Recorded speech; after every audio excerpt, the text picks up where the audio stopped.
Hello दोस्तों, मैं संजय शुक्ला आप सभी का जीएस की क्लास में पुनः स्वागत करता हूं। हम लोग जीएस की इस क्लास में इतिहास विषय का अध्ययन कर रहे हैं, जिसमें पिछली वीडियो में हमने बताया था कि इतिहास का अर्थ क्या है और इतिहास जानने के स्रोत क्या हैं और स्रोत के आधार पर इतिहास का विभाजन कितने भागों में किया जाता है।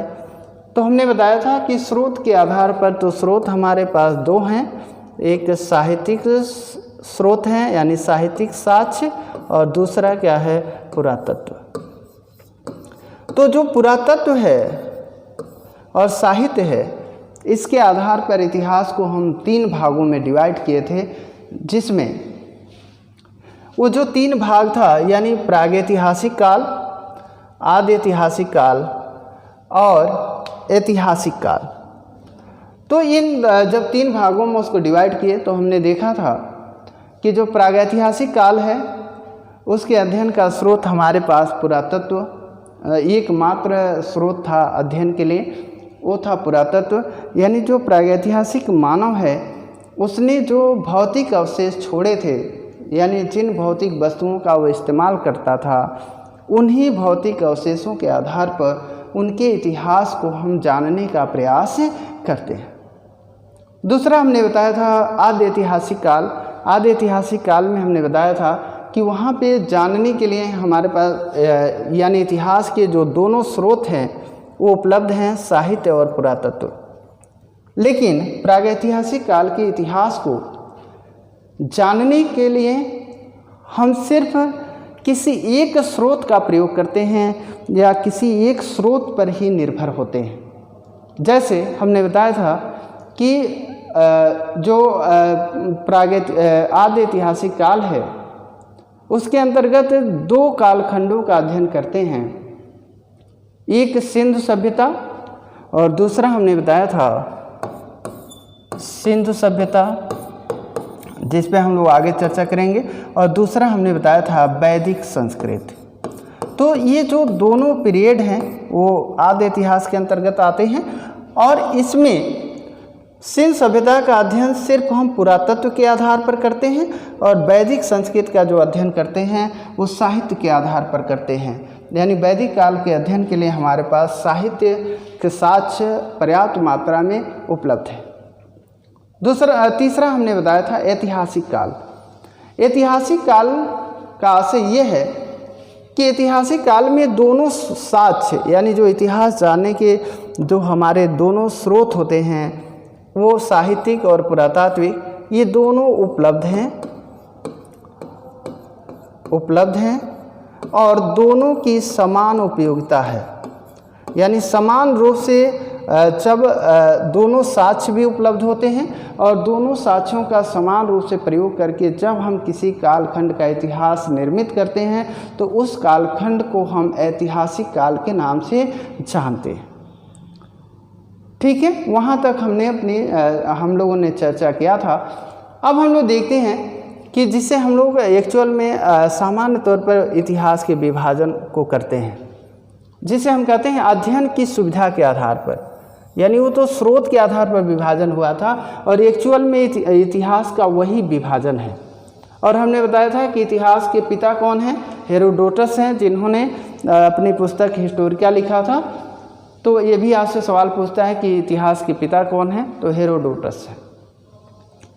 दूसरी चीज़, इतिहास का विभाजन अध्ययन की सुविधा की दृष्टि से हम कैसे करते हैं। तो अध्ययन की दृष्टि से आप जानते हैं कि प्राचीन भारत का इतिहास, मध्यकालीन इतिहास और फिर आधुनिक काल इतिहास, यही आप जानते हैं। स्रोत के आधार पर तो अधिकांश लोग नहीं जानते होंगे कि इतिहास का विभाजन होता है, लेकिन अध्ययन की सुविधा की दृष्टि से जो इतिहास का विभाजन होता है वो प्राचीन काल, जिसमें प्राचीन काल के अंतर्गत हम प्रागैतिहासिक काल से लेकर के 1200 ईस्वी तक का इतिहास पढ़ते हैं, और मध्यकाल के अंतर्गत हम 1200 ईस्वी से लेकर के 1200 ईस्वी से लेकर के 1764 ईस्वी तक का इतिहास पढ़ते हैं। अब जो मध्यकालीन इतिहास है दो भागों में डिवाइड होता है। एक सल्तनत काल के नाम से जानते हैं जो 1200 ईस्वी से लेकर के 1526 ईस्वी तक चलता है, और फिर मुग़ल काल का इतिहास शुरू होता है जो 1526 से लेकर के 1857 तक चलता है। यानी जो अंतिम मुग़ल बादशाह है बहादुर शाह जफ़र, जब उसे गद्दी से हटा दिया जाता है, उसके जो नाम है भारत की राजनीति से समाप्त कर दिया जाता है, तब ये मुग़ल मध्यकाल समाप्त होता है एक्चुअल में। लेकिन हमने वहीं बताया था कि जो यूरोपीय व्यापारी हैं जब वो भारत आए व्यापार करने, जिसमें पहले सर्वप्रथम पुर्तगाली आया, यानी 1498 में एक पुर्तगाल का निवासी आया जिसका नाम था वास्को डी गामा। इस पे हम लोग चर्चा करेंगे विस्तृत रूप से, लेकिन यहाँ पे जाने वास्को डी गामा। और जब ये आया तो इसने यूरोप से सीधे भारत तक पहुँचने का जल मार्ग खोजा, और जब जल मार्ग खोजा तो भारत सीधे यूरोप से जुड़ गया, और जब सीधे यूरोप से जुड़ गया तो उसी को हम कहते हैं भारत की खोज। तो सवाल आपसे पूछता है कि भारत को किसने खोजा, तो भारत को किसने खोजा, तो वो होता है पुर्तगाली नाविक वास्को डी गामा। लेकिन यहाँ पे भारत को खोजने से सेंस नहीं है, यहाँ पे सेंस ये है कि भारत का जो संपर्क था यूरोप के साथ वह सीधे जल मार्ग से हो गया। यूरोप के लोग भारत आकर व्यापार कर सकते थे, भारत के लोग सीधे यूरोप जा कर के अपने व्यापार कर सकते थे, या जो भी यात्रा का उद्देश्य हो उसे पूरा कर सकते थे।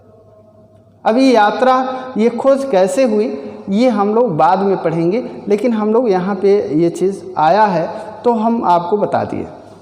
अब देखिए कि जब ये पहुँचा वास्को डी गामा 1498 में, 1498 ईस्वी में, तो जब पहुंचा तो यूरोप से सीधे भारत जुड़ गया। 1498 जब जुड़ गया तो फिर भारत में इसने व्यापार, पुर्तगाली कंपनी गठित हुई, और पुर्तगाली कंपनी जब गठित हुई तो भारत में व्यापार शुरू हुआ। भारत में व्यापार शुरू हुआ तो धीरे धीरे उन्होंने भारत की राजनीति में हस्तक्षेप करना शुरू किया, और भारत की राजनीति में हस्तक्षेप किया तो गोवा को अपना केंद्र बना लिया। और फिर उनके पीछे पीछे डच आए, फिर अंग्रेज़ आए और फ्रांसीसी आए। जब वो लोग आए भारत में तो उसमें सबसे शक्तिशाली जो था, यानी ये प्रक्रिया यहाँ 1764 से हम आधुनिक काल शुरू कर रहे हैं, लेकिन एक्चुअल में जब ये वास्को डी गामा भारत आया तो यूरोप मध्यकाल की चोला उतार कर आधुनिक युग में प्रवेश कर रहा था।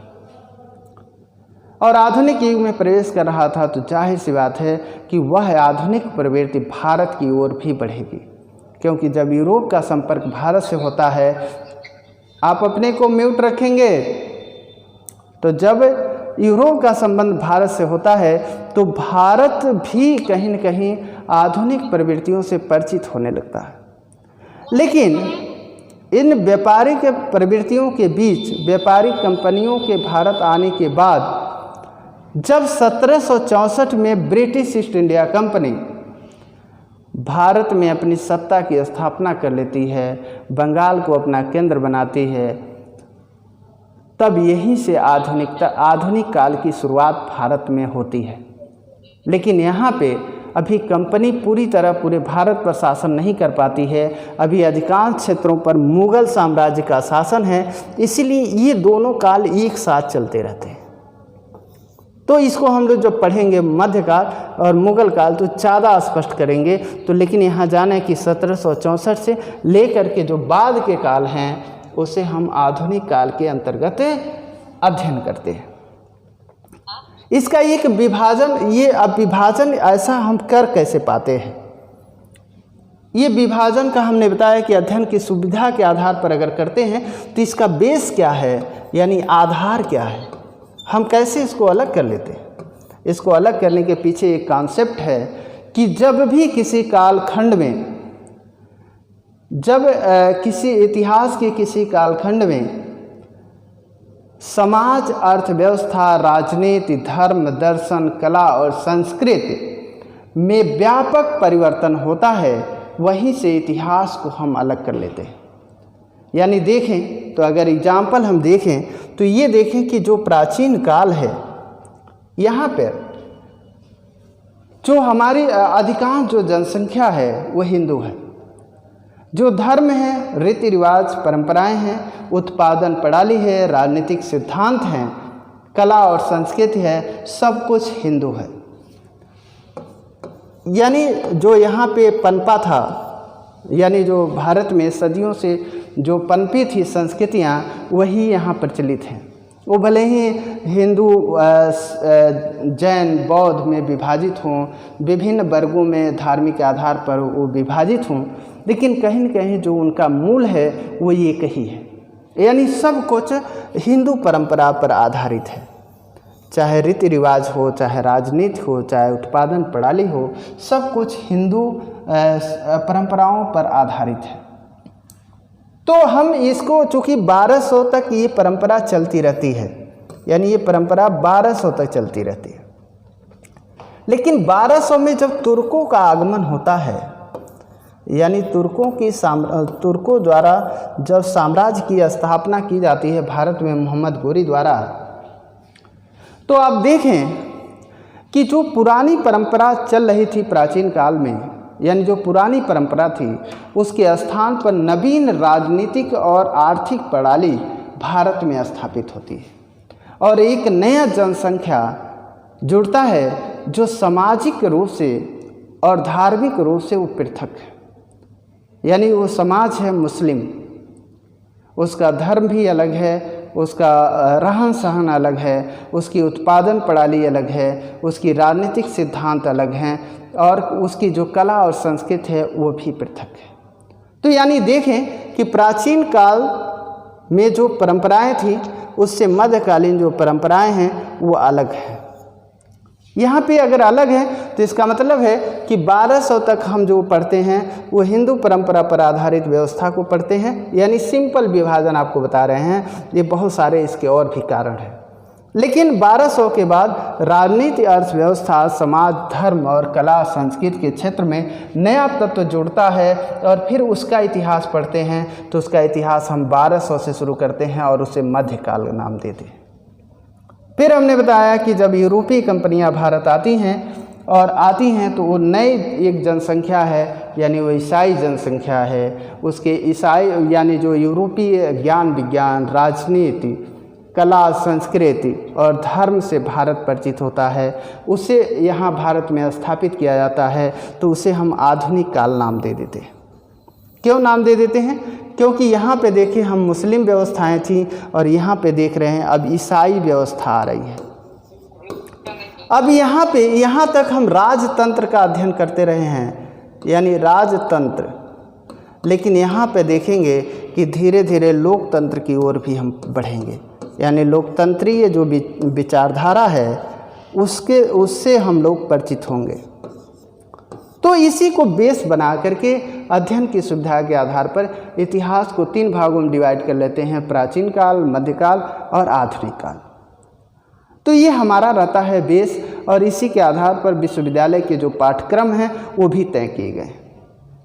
अब ऐसा नहीं है कि हम एक बार मंदिर पढ़ लेते हैं प्राचीन काल में तो फिर मध्यकाल में हम मस्जिदों को पढ़ते हैं, मकबरों को पढ़ते हैं और फिर आधुनिक काल आएंगे तो फिर यहाँ गिरजाघरों को पढ़ेंगे। हमने प्राचीन काल में हिंदू राजाओं को पढ़ा तो मध्यकाल में सुल्तान और बादशाहों को पढ़ा, लेकिन आधुनिक काल में आएंगे तो धीरे धीरे हम प्रजा के शासन की ओर बढ़ेंगे। यानी राजतंत्र धीरे धीरे जो राजतंत्र है वो लोकतंत्र की ओर बढ़ने लगेगा। तो ये देखेंगे कि अंतर आपको दिखाई देगा। यानी जब भी समाज में राजनीतिक, आर्थिक, धार्मिक, कला और संस्कृति के क्षेत्रों में बड़े पैमाने पर जिस भी समय परिवर्तन होता है वहीं से इतिहास को हम अध्ययन कर लेते हैं। तो 1200 में परिवर्तन होता है तो मध्यकाल शुरू होता है, 1764 में परिवर्तन होता है तो आधुनिक काल शुरू होता है। तो ये हमने देखा। अब हम लोग चर्चा करते हैं कि कुछ इतिहास जानने के जो स्रोत हैं। तो हमने बताया था कि पुरातत्व और साहित्य 2 हैं हमारे पास। तो अब वो जो साहित्य हैं उसमें कुछ जाने कि कुछ महत्वपूर्ण साहित्य हैं जिससे भारत के बारे में जानकारी मिलती है, वो साहित्य क्या है। जैसे एक बड़ा फेमस नाम आता है जेम्स मिल का। तो जो जेम्स मिल हैं, ये ध्यान देंगे, जेम्स मिल, बेंथम, मैकाले, ये लोग एक ही परंपरा के लोग हैं। और जेम्स मिल ने भारत का इतिहास 6 खंडों में लिखा। 6 खंडों में इन्होंने भारत का इतिहास लिखा। ये किताब बड़ी महत्वपूर्ण है। 6 खंडों में जब लिखा तो इसको उन्होंने 6 खंडों में लिखा तो भारत के इतिहास को 3 भागों में विभाजित किया। 3 भागों में। अब अगर 3 भागों में भारत के इतिहास को विभाजित करते हैं तो इन्होंने जो 3 भागों में हमने जैसे बताया कि प्राचीन काल, मध्यकाल और आधुनिक काल, तो ये क्या करते हैं कि जो प्राचीन काल, मध्यकाल और आधुनिक काल है उसके नाम को परिवर्तित कर देते हैं। और 6 खंडों में जब इतिहास लिखते हैं तो ये बताते हैं कि जो पहला खंड है, यानी जो पहला भाग है इतिहास का, 3 भागों में जब विभाजन कर रहे हैं उसमें पहले भाग को ये कर रहे हैं हिंदू काल। जैसे हमने बताया कि सभी चीज़ें हिंदू परंपरा पर आधारित थी 1200 ईस्वी तक, तो उन्होंने पहले भाग को बताया हिंदू काल, दूसरे भाग को बताया मुस्लिम काल और तीसरे भाग को बताया, यानी तीसरा जो विभाजन किया इतिहास का, उसे उन्होंने ब्रिटिश काल कहा। क्योंकि यहाँ पर ब्रिटिश शासन है तो उन्होंने ब्रिटिश काल नाम दिया। तो जो लोग हम प्राचीन काल को इन्होंने हिंदू काल कहा, मध्यकाल को मुस्लिम काल कहा और आधुनिक काल को ब्रिटिश काल कहा। तो जेम्स मिल को देखें। फिर यहाँ पे एक और विद्वान आते हैं विसेंट आर्थर स्मिथ। इन्होंने अर्ली हिस्ट्री ऑफ इंडिया लिखा जो 1904 में प्रकाशित हुई थी। ये क्वेश्चन है आप लोगों के लिए, इसलिए थोड़ी सी चर्चा हम कर रहे हैं इस पर। अर्ली हिस्ट्री ऑफ इंडिया 1904 में प्रकाशित हुआ और जो ये बुक है ये हमारे विश्वविद्यालय पाठ्यक्रम का, आप अपने को म्यूट रखें, जो भी बोल रहे हैं म्यूट रखें। तो अर्ली हिस्ट्री ऑफ इंडिया ये हमारे विश्वविद्यालय पाठ्यक्रम का अंग रहा है और ये एथेंटिक बुक मानी जाती है प्राचीन भारत की। इसमें एक नाम आता है पीबी काड़े, इसके बारे में पूछा भी गया है। इन्होंने हिस्ट्री ऑफ धर्मशास्त्र लिखा। यह एक तरह का विश्वकोश है, यहाँ पे ध्यान देंगे कि यह एक तरह का विश्वकोश है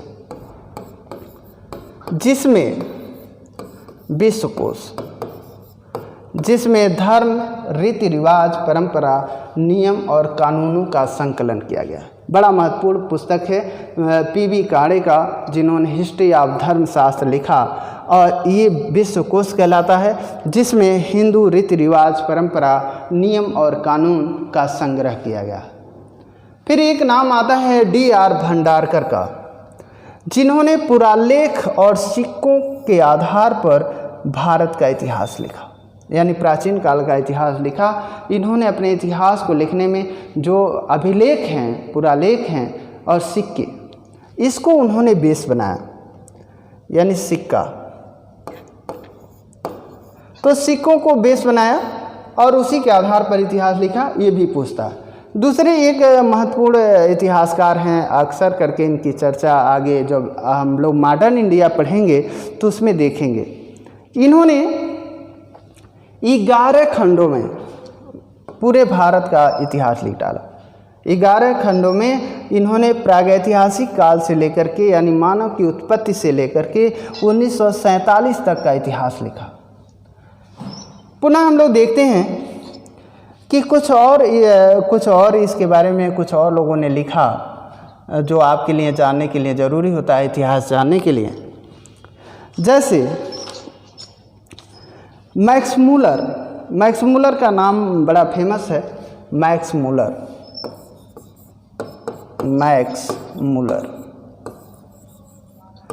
मूलर ने सेकंड बुक्स ऑफ ईस्ट लिखा था और इन्होंने सेकंड बुक्स ऑफ ईस्ट लिखा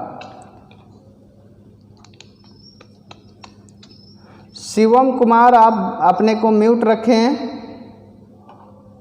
तो सेकेंड बुक्स ऑफ लिखा, और ये ऐसे विद्वान हैं कि जो भारत नहीं आए लेकिन भारत के बारे में उन्होंने इतिहास लिखा। फिर उसमें एक नाम आता है ताराचंद। ताराचंद, इनके बारे में ये पूछता है ताराचंद, इन्होंने स्वतंत्रता आंदोलन का सरकारी इतिहास लिखा। स्वतंत्रता आंदोलन पर सरकारी इतिहासकार ताराचंद हैं, यानी सरकार की ओर से जो स्वतंत्रता आंदोलन, स्वतंत्रता के बाद सरकार ने एक कमेटी गठित की जिसमें ये हुआ कि जो स्वतंत्रता आंदोलन है उसका इतिहास लिखा जाए। तो उसके अध्यक्ष ताराचंद बनाए गए और ताराचंद ने जो स्वतंत्रता आंदोलन का इतिहास है उसे लिखा। तो आपसे सवाल पूछता है कि स्वतंत्रता आंदोलन का सरकारी इतिहासकार कौन है, तो वो होते हैं ताराचंद।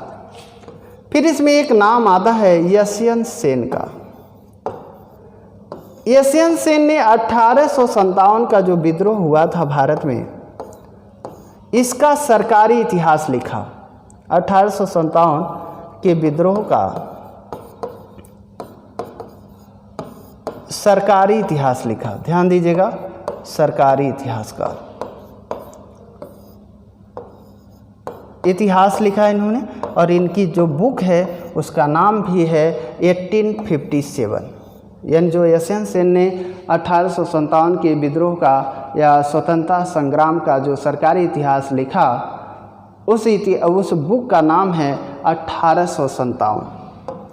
तो ये हम लोगों ने देखा कि कुछ बुक हैं, जैसे हेरोडोटस को हमने बताया और ये यशवंत सेन के बारे में जाने। अब देखिए कि यहाँ पे जो मनुस्मृति और भागवत पुराण जो है, यानी दो बुक ऐसे आते हैं। मनुस्मृति, जिस पे हम लोग चर्चा करेंगे आगे, मनुस्मृति।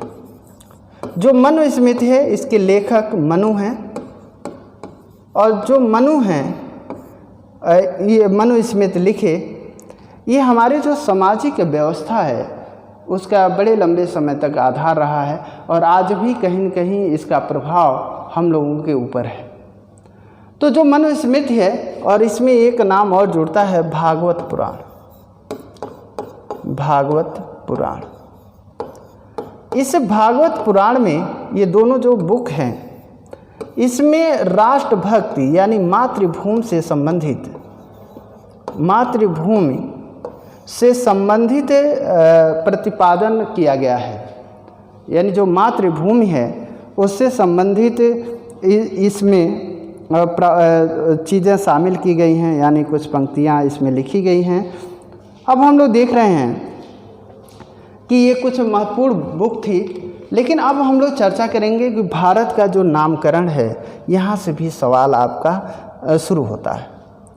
यानी जो भारत, जो हमारे देश का नाम भारत है, वो कैसे पड़ा, ये भी एक महत्वपूर्ण बिंदु है जिस पे आपसे सवाल पूछता है।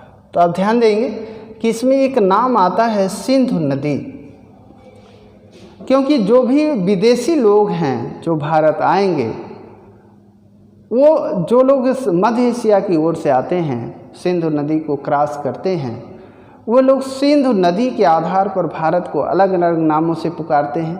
जो चीन से जो ट्रेवलर आते हैं, यात्री आते हैं, वे लोग अलग अलग नामों से भारत को पुकारते हैं। और जो भारत शब्द है, इसकी उत्पत्ति विद्वानों के अनुसार अलग अलग ढंग से किया गया है। यानी इसकी व्याख्या की गई है कि भारत वर्ष, यानी हमारे देश का नाम क्या है, भारतवर्ष। भारतवर्ष, तो ये भारतवर्ष नाम कैसे पड़ा हमारे देश का, या ये भारतवर्ष पहली बार किस अभिलेख में उत्कीर्ण किया गया था, या ये भारतवर्ष जो शब्द है ये किस साहित्य में पहली बार उभर कर सामने आया। तो अगर हम इसे देखें तो कहा जाता है कि जो भारतवर्ष शब्द है, इसकी दो तरीके से व्याख्या की गई है। एक तो बताया कि जो हमारा देश है, हमारा देश, इसी का ये नामकरण किया जा रहा है। तो इसके पीछे दो कारण बताए जाते हैं। कुछ लोगों का मानना है, दोनों जानना इसलिए ज़रूरी है क्योंकि ये परीक्षा में सीधे पूछता है। कुछ लोगों का मानना है कि ऋग्वैदिक कालीन जो वैदिक काल है उसमें ऋग्वैदिक काल में एक कबीला था भरत, यानी भरत वंश के नाम पर यह हमारे देश का नामकरण भारतवर्ष किया गया। एक तो ये कारण बताया जाता है। तो आपसे ये पूछता है, आजकल जो परीक्षाएं होती हैं, वनडे एग्ज़ाम होता है, उसमें जो उत्तर बनता है वही बनता है कि जो ऋग्वैदिक कबीला है भरत वंश, उसके आधार पर हमारे देश का नामकरण भारतवर्ष किया गया। दूसरा जो इसका आधार बनता है वो बनता है कि दुष्यंत का नाम सुने होंगे आप लोग। दुष्यंत, समय नहीं है नहीं तो कहानी आपको सुना देते। दुष्यंत और शकुंतला, ये नाम सुने होंगे आप लोग। और इनके पुत्र का जो नाम था, जो इनका पुत्र था भरत, उसी के आधार पर हमारे देश का नाम क्या पड़ा? भारतवर्ष। तो ये हम लोग देखें कि जो हमारा देश है इसका नामकरण कैसे हुआ? भारतवर्ष। अब इसको इंडिया इसका नाम कैसे पड़ा, या चीनी इसको किस नाम से पुकारते हैं, या हिंदुस्तान इसको क्यों कहा गया, इस पे हम लोग आगे चर्चा करते हैं। तो ये हमने देखा। अब देखें कि जो विष्णु पुराण एक साहित्य है, यानी विष्णु पुराण। अब भारत किसे कहा जाए, भारतवर्ष ये स्थित कहाँ है, इसकी परिभाषा जो पहली बार दी गई है वो एक साहित्य है विष्णु पुराण। विष्णु पुराण में कहा गया है, सर्वप्रथम भारतवर्ष की जो परिभाषा है वो विष्णु पुराण से मिलती है। इसमें कहा गया है कि हिमालय से उत्तर, ध्यान दीजिएगा, जो भारत है, ये थोड़ा सा इस पे हम लोग थोड़ा सा एक चार्ट से देख लेते हैं, क्योंकि एनडीए में एक बार यहाँ से क्वेश्चन आया है, उसको भी स्पष्ट कर दे। भारतवर्ष, जो भारत है क्या, इसकी भौगोलिक स्थिति क्या है? तो ये कह रहा है कि हिमालय से उत्तर, हिमालय से उत्तर, ये हो गया। और कह रहा है कि हिमालय से दक्षिण, हिमालय से दक्षिण, और समुद्र से उत्तर। तो आप जानते हैं कि हमारे दक्षिण में क्या है? समुद्र है। समुद्र से उत्तर जो प्रदेश स्थित है, यानी जो भूभाग है, यही भारत है। तो ये क्लियर हो गया कि हिमालय और समुद्र के बीच जो स्थल, जो क्षेत्र है, उसी को हम भारतवर्ष कहते हैं। और ये क्या है कि हिमालय से दक्षिण और समुद्र से उत्तर ये स्थित है। और ये कहाँ पर लिखा हुआ है? विष्णु पुराण में कहा गया है कि हिमालय से दक्षिण और समुद्र से उत्तर निवास करने वाली जो जनसंख्या है, जो क्षेत्र है वो भारत है, और यहाँ निवास करने वाली जो जनसंख्या है वो भारतीय की संतान है।